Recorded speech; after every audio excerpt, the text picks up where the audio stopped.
A gente está falando aqui, quando a gente está falando de jornada de trabalho, uma tentativa de redução de 44 horas para 36 horas, é ao abrigo da CLT.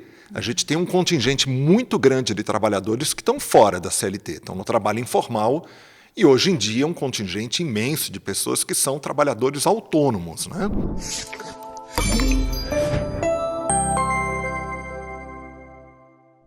Uma repercussão incrível nas redes sociais pressionou deputados federais a assinar uma proposta de emenda constitucional que pode reduzir a jornada de trabalho no Brasil. Ainda tem chão pela frente. A proposta, que foi apresentada pela deputada Érica Hilton em 1º de maio, conseguiu superar e muito o número de assinaturas necessárias para entrar em tramitação. E você, o que você acha disso? Imagina, em vez de trabalhar 6 dias por semana e folgar um dia, trabalhar 4 dias e folgar 3. Imagina, em vez de trabalhar 44 ou 40 horas semanais, trabalhar no máximo 36 horas semanais. Para discutir esse assunto, eu estou aqui com o professor Paulo Sérgio Fracalanza, que é do Instituto de Economia da Unicamp. O professor é um estudioso desse assunto, inclusive defendeu o doutorado sobre esse tema em 2001. Não é isso, professor? Exatamente. Bem-vindo ao programa. Muito obrigado pelo convite para estar aqui discutindo um tema tão importante. Então, professor, eu vou me apresentar primeiro. Eu sou Patrícia Lauretti, apresento esse programa que tem direção de imagem de João Ricardo Boi, imagens de Kleber Casablanca e também edição de vídeo do Kleber e versão áudio de Otávio Silva. Professor, como é que o senhor avalia toda essa mobilização que houve nas redes sociais e que acabou por pressionar os deputados para que assinassem essa proposta, né, que já tinha sido apresentada em maio, mas, inclusive, assim, com setores da direita, que todo mundo imaginou que fossem totalmente contra, se colocando de alguma forma ali para pensar e para talvez assinar essa proposta? O que eu estou vendo, né, nesse momento, e acho que é muito interessante, é que realmente a proposta de redução do tempo de trabalho, ela mobiliza, né, o público. Por que ela mobiliza? Porque eu acho que as pessoas estão se dando conta, cada vez mais, de que jornadas muito longas de trabalho, no ambiente de trabalho, né, significam uma piora muito grande da qualidade de vida. E eu acho que as pessoas estão cada vez mais conscientes disso, né? Por quê? Porque a gente tem que considerar que, na realidade, o que a gente teve foi uma modificação muito grande nos últimos anos sobre o tipo de trabalho que a gente realiza, as modalidades de contratação, as formas de remuneração e a flexibilização em geral do mundo do trabalho, né? E isso vai provocar, obviamente, transtornos grandes na vida das pessoas. Então, uma imaginação, né, de que a gente poderia trabalhar menos, de que a gente poderia ter mais tempo livre, de que a gente poderia ter um tempo fora do tempo de trabalho para poder se dedicar a outras coisas da vida, né, acho que mobilizam o público nesse momento. A gente imagina o seguinte, né? Tem gente até que trabalha muito mais que isso, né? Trabalha 7 dias por semana, trabalha muito mais que isso, né? E muita gente também na informalidade, né? Aqui a gente já tem um recorte que são as pessoas CLT com carteira assinada, né? Quer dizer, já é um grupo mais restrito e com direitos trabalhistas, né? Quer dizer, exatamente. Eu acho que essa é uma questão importante, né? A gente está falando aqui, quando a gente está falando de jornada de trabalho, uma tentativa de redução de 44 horas para 36 horas, é ao abrigo da CLT. A gente tem um contingente muito grande de trabalhadores que estão fora da CLT, estão no trabalho informal, e hoje em dia um contingente imenso de pessoas que são trabalhadores autônomos, né? É o conta própria, né? O conta própria, a gente pode pensar esse fenômeno da uberização, né? Então, a uberização em várias modalidades, mas vamos imaginar, por exemplo, motoristas de aplicativos, mas não apenas, né? Tem entregadores de comida, tem um conjunto de profissionais que trabalham em plataformas, né? esse trabalho ele não tem nenhum tipo de regulamentação em termos de jornada. Na realidade, qualquer tentativa de estabelecer limites para essa jornada, a gente vê o que acontece, né? Tem resistências muito grandes. Então, tem trabalhadores que estão fazendo uma jornada absolutamente exaustiva. A gente está trabalhando aqui com o público que está ao abrigo da CLT. CLT que foi muito flexibilizada, a gente tem que lembrar, muito flexibilizada na reforma trabalhista de 2017, né, que é a Lei 13.467 de 2017, no governo do Temer. Tá? Então, que tinha uma promessa de que isso faria com que enfim, que o emprego subisse, né, aumentasse. Sim, exatamente. Né, e que não se confirmou, né? Não se confirmou, muito pelo contrário, né? A gente não teve nenhuma modificação dos níveis de emprego, que era o que estava sendo prometido, porque o discurso é sempre o mesmo, né?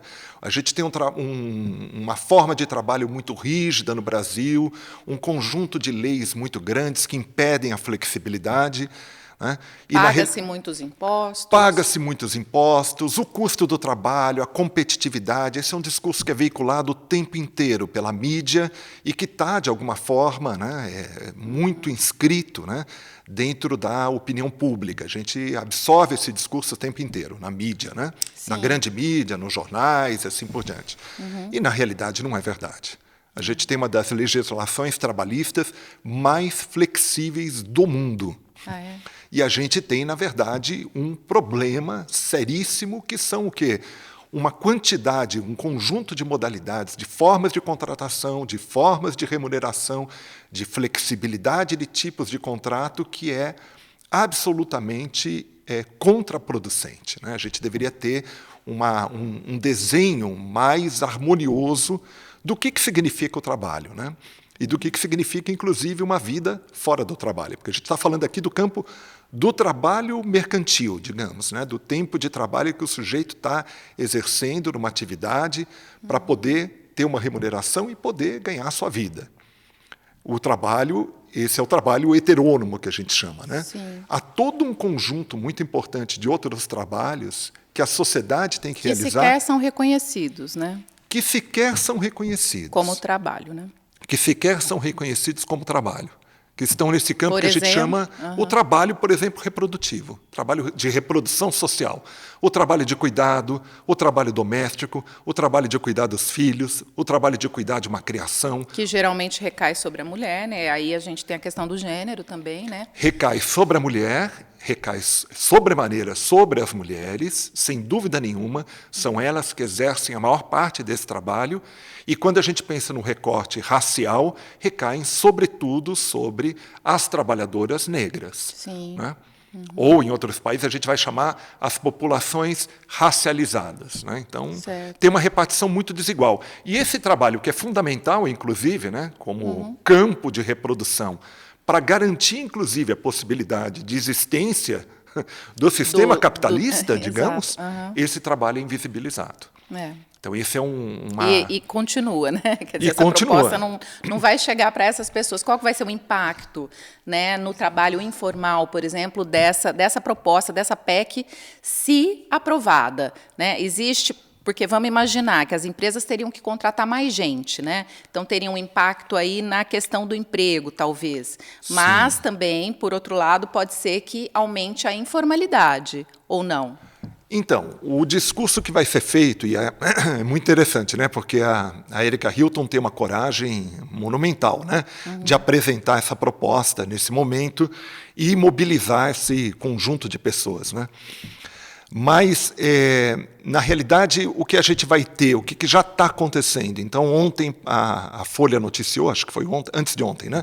Noticiou a proposta. Hoje, vamos só colocar, porque o programa fica no YouTube, as pessoas vão assistindo, fica então, nas plataformas. Data, então, vamos colocar que hoje é dia 14 de novembro, véspera de feriado, e a proposta, né, assim, ela conseguiu a repercussão toda, né? Ela conseguiu o número de assinaturas ontem, né, dia 13 de novembro. E já teve uma repercussão muito grande de centrais patronais, então a CNI, que é a Confederação Nacional da Indústria, a FEComércio, Confederação Nacional do Comércio, assim por diante, além de bancas de advogados que estão dizendo isso daqui vai produzir problemas, vai enrijecer o mercado de trabalho, o que a gente vai ter mais informalidade, a gente vai ter aumento de custos. Sim. O que vai acontecer? O consumidor vai ser penalizado, os trabalhadores, vai no limite, serão... preço. Isso, é sempre a mesma coisa, né?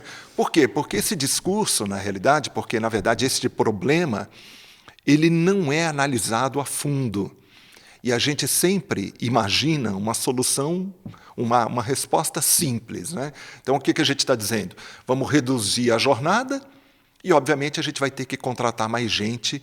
E, obviamente, esse é o motivo, inclusive. Essa pode ser uma motivação importante. Quando, vou aqui voltar um pouquinho no tempo, né?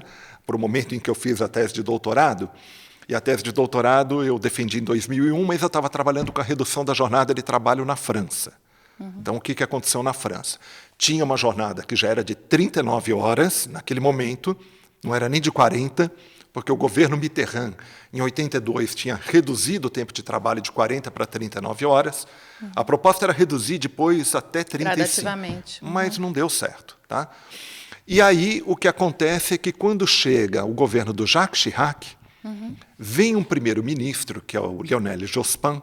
Lionel Jospin era do Partido Socialista. O Jacques Chirac era um partido de direita, na época era o RPR. Né? Muito bem. Então, eles têm um governo de coabitação. Na França tem essa loucura, né? Um partido de direita, né? Com o chefe de governo, e um partido de direita, chefe de Estado, e um partido de esquerda, socialista, como chefe de governo, que era o Lionel Jospin. Aí, o que eles fazem? Uma medida drástica de redução da jornada, de 39 para 35 horas. Qual que era o objetivo? Aumentar o volume de emprego.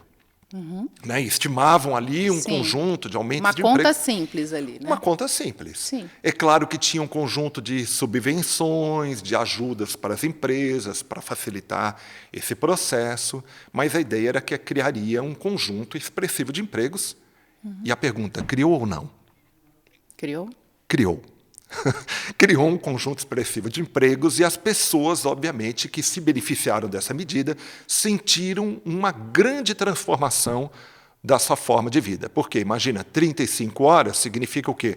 39 para 35, a gente aqui no Brasil tem 44, Isso. significava um período a menos por semana. Ou então, se fizesse uma modulação a cada 2 semanas, um dia a menos de trabalho. É uma transformação gigante. Por quê? Porque a pessoa está disponível mais um dia. Para quê? Para um conjunto de coisas que representam a vida.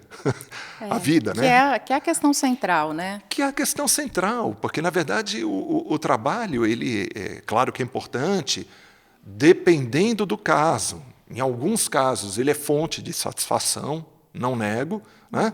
Existem casos, mas ele também tem formas muito degradantes, né? Tem formas muito precárias, tem formas muito difíceis, posições muito difíceis, né? Então, tem aquela frase, né? A gente trabalha para viver ou a gente vive para trabalhar, né? Exatamente. Inclusive, essa proposta foi apresentada por um movimento, né? Chegou até a deputada Érica Hilton por aquele movimento Vida Além do Trabalho. Vida Além do Trabalho. Né? E eu fiz aqui uma provocação no meu roteiro. Existe vida além do trabalho no Brasil? Pois é, pois é.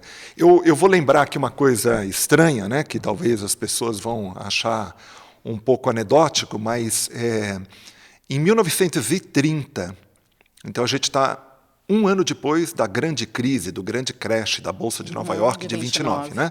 Em 1930, eu vou dizer, o maior economista do século XX, acho que essa é uma das poucas unanimidades entre economistas, né, que é o John Maynard Keynes, ele escreve um artiguinho, um ensaio, que se chama Possibilidades Econômicas para Nossos Netos, 1930. E o que ele vai dizer? Olha, a gente está vivendo uma crise, mas não vamos nos impressionar. Isso aqui não é um achaque de reumatismo de um sistema que já está velho. É, na verdade, dores de crescimento de um sistema que ainda vai trazer muitos frutos, que é o capitalismo. Um sistema que ele dizia horroroso, em certa medida, mas que vai nos entregar uma possibilidade, e ele dizia em 100 anos, ou seja, em 2030 entregaria, de que a gente possa abolir pela primeira vez na história da humanidade, o problema econômico. Não é um problema, é o problema econômico. O que é o problema econômico para o Keynes? A necessidade que a gente tem para sobreviver de trabalhar no dia a dia. Ou seja, o castigo bíblico, né? Ganharás o pão com o suor do rosto. Ele fala, a gente vai se livrar desse problema. Em 2030. Em 2030. E de que forma?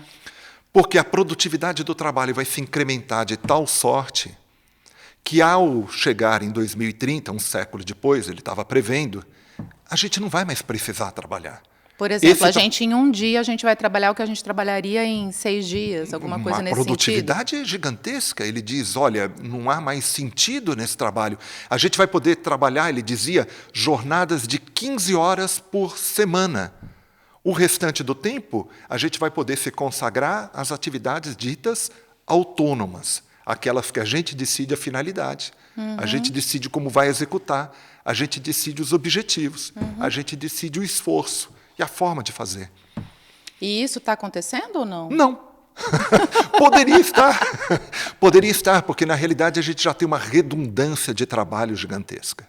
Tem. A gente já tem uma redundância de trabalho gigantesca que é apresentada pela questão, por exemplo, da insuficiência da formalidade, pelos trabalhos degradantes, pelo imenso contingente de gente que está no desemprego ou com subutilização da força de trabalho, que é uma outra medida importantíssima.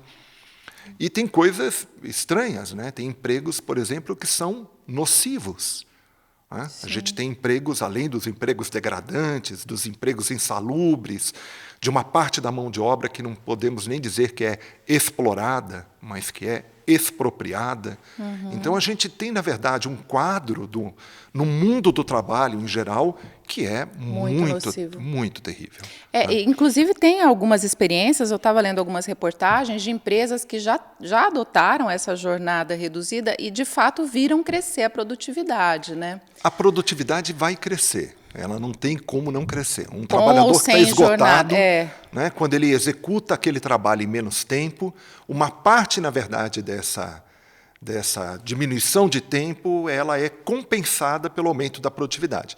E uma parte deveria ser compensada por um aumento de contratação, o que seria uma medida benéfica. Né? Então, a gente teria o quê? Uma possibilidade de ter mais pessoas ao abrigo da CLT e pessoas trabalhando jornadas menores. Porque quando a gente olha o que a jornada que a Erika Hilton está propondo, né? O que ela está dizendo? Vamos terminar o 6x1. 6x1 não é o regime de trabalho de todo mundo, mas é o regime de trabalho de muitos trabalhadores e trabalhadoras. Então, o que seria? Que é o de segunda a sábado, né? Segunda a sábado, bares, restaurantes, ou de terça a domingo, daí depende do... Né? Você faz escalas, mas o sujeito vai trabalhar 7h20, todos os dias, perfazendo uma jornada de 44 horas, que é a jornada legal. Tá? Então, ele vai ter um dia de descanso. O que tem gente que fala nessas centrais patronais de bares e restaurantes? Tem gente que fala, é uma calamidade, a gente não vai ter como absorver esses custos, o consumidor vai pagar.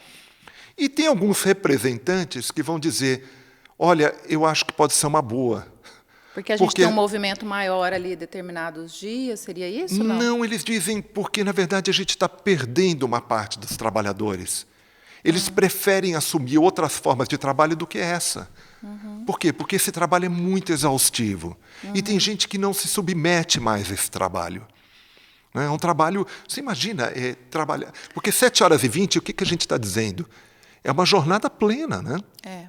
Tem o tempo de deslocamento, tem o tempo de almoço. Sim, é um modelo em esgotamento, assim, né? De esgotamento total. Ele vai, obviamente, que não chega ao fenômeno da uberização, porque tem gente que faz aquela forma de virada o tempo inteiro, né? Sim. E é um trabalho que, obviamente, ele não pode ser exercido durante muito tempo, só durante o tempo que a pessoa ainda está saudável, mas é um tempo de trabalho excessivo.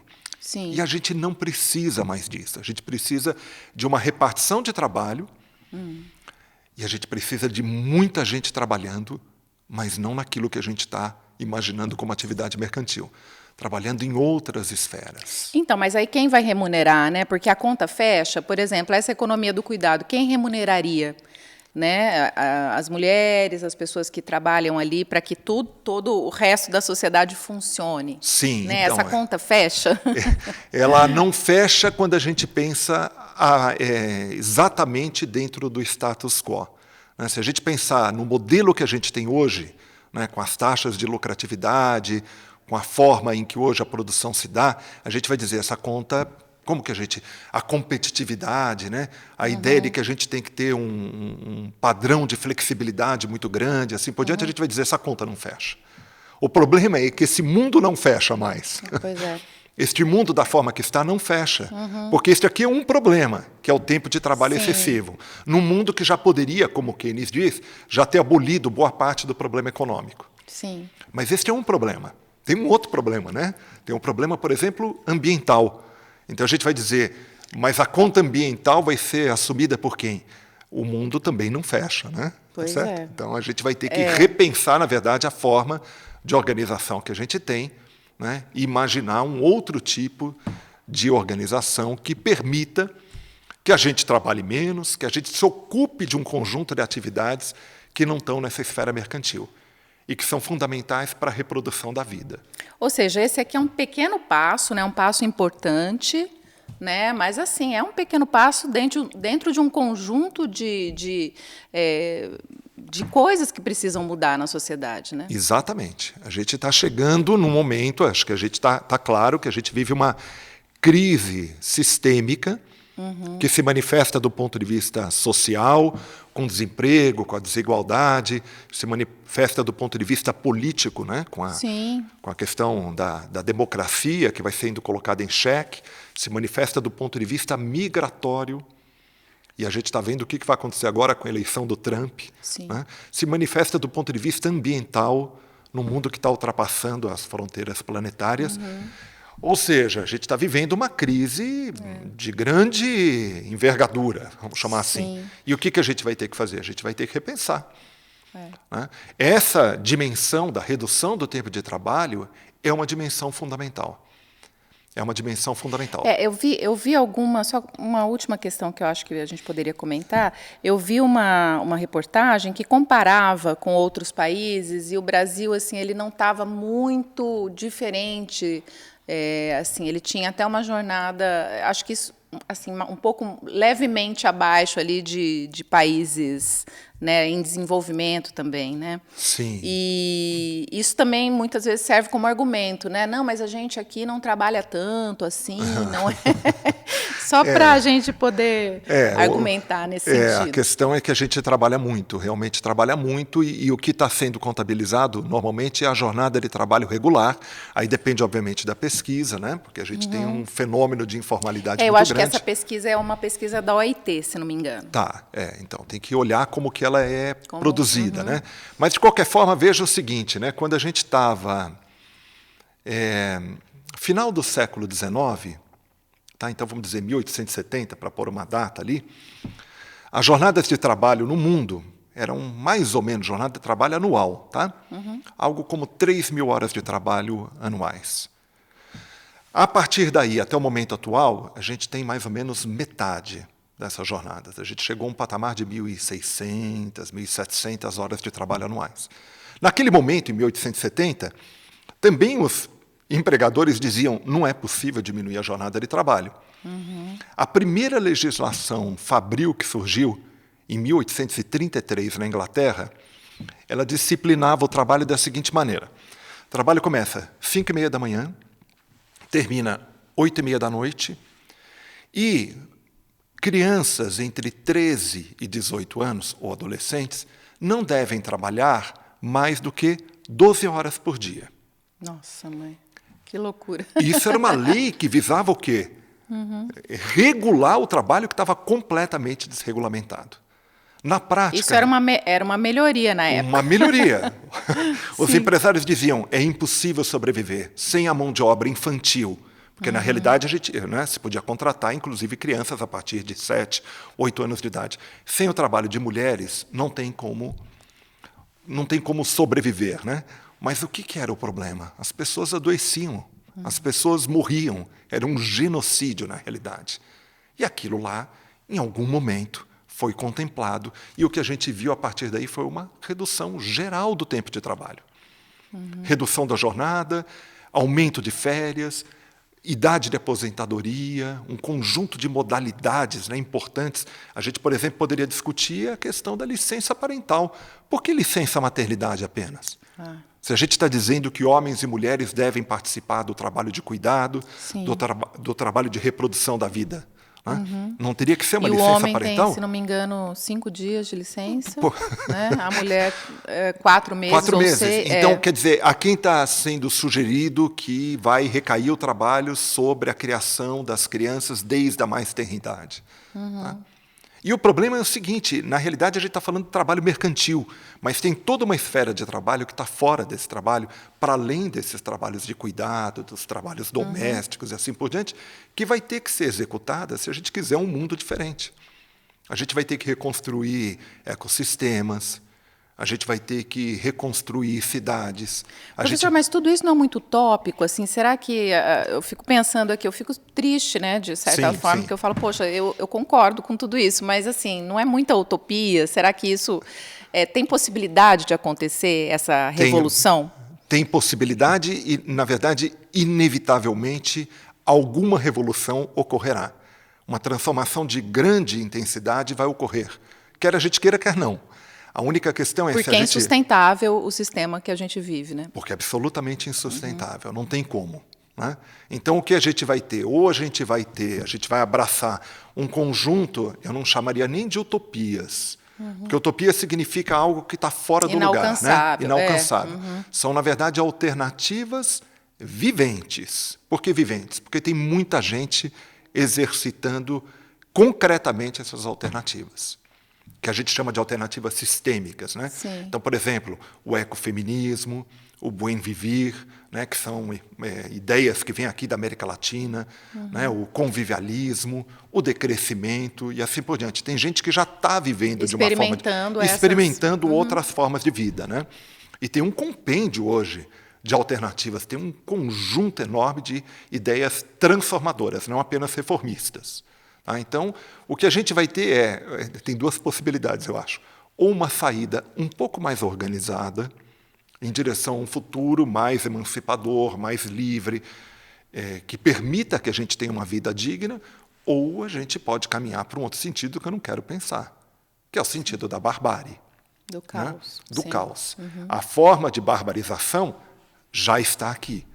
Tá? A única coisa é se ela vai se intensificar ou não. Então, ideias como essa pode ser que nem frutifiquem neste momento. Mas já é um alento. Mas já é um alento e a gente tem que acalentá-las, a gente tem que nutri-las, a gente tem que estar olhando para esses fenômenos também, porque essa transformação inevitavelmente chegará. E acompanhando, né? Porque se ela entrar em tramitação, tem um longo caminho aí. Um longo caminho. Né? E tá uma certo. Coisa bastante difícil pela frente, né? Mas uma coragem da Erika Hilton, mais uma vez aí à frente, né, de um projeto inovador, né? É bom ter deputadas assim, né, entre nós. Sim. Professor, muito obrigada pela entrevista. Quer complementar mais alguma coisa? Não, acho que está ótimo. Fiquei muito contente aqui com a conversa. Tá certo. E espero que as pessoas reflitam sobre essa questão, saiam um pouco da zona de conforto, né, para imaginar possibilidades que às vezes não estão... vamos dizer, ali inscritas, né, na forma tradicional de pensamento, mas que podem ser muito benéficas. Que ótimo. Obrigada, professor. A gente agradece a entrevista e agradecemos também ao público que nos acompanha em todas as plataformas de comunicação da Secretaria Executiva de Comunicação da Unicamp, YouTube, Portal Unicamp, Jornal da Unicamp, Instagram. A gente fica por aqui. Até mais.